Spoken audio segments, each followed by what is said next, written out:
happened to my two sons?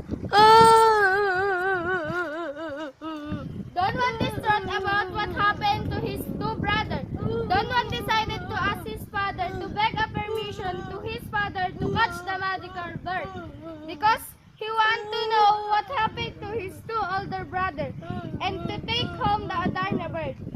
King Fernando was very worried by his youngest and favorite son because he loved it so much. Travel of Don Juan, only 5 bread he is eating. He was gained exactly 1 month to find the magical bird. He is only the one way to get better his father. 4 months passed. Finally, he reached the Mount Tabor.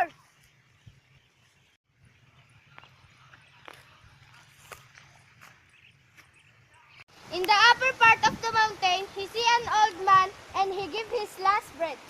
The old man asked him, "What is your purpose here in Mount Tabor?" "I will catch the magical bird named Adarna bird and to find my two brothers."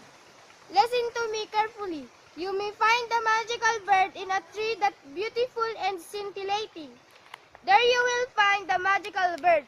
But be careful. Don't rest under the tree if you don't want to be stoned.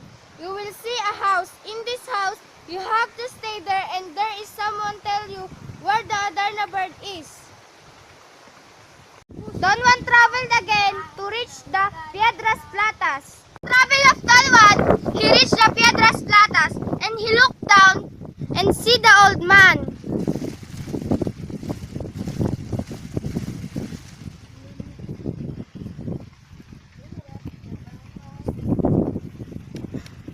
The old man gave something to Don Juan for protect himself and heal his two brothers.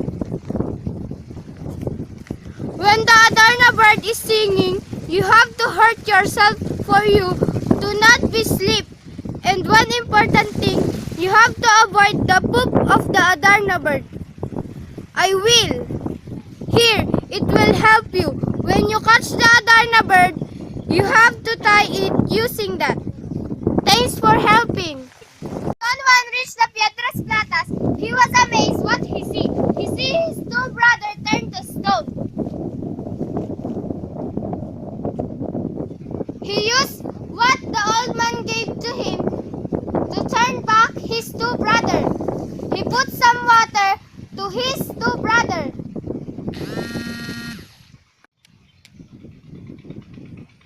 "Are you two okay?" "Yes. Thank you for helping us." Don Juan used to tie the magical bird.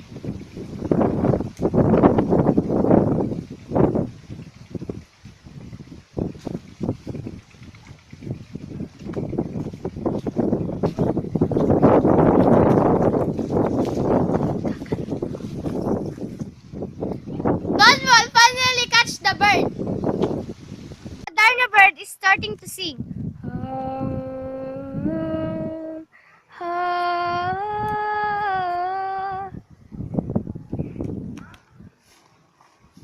The king was awake. Condition of the king came back.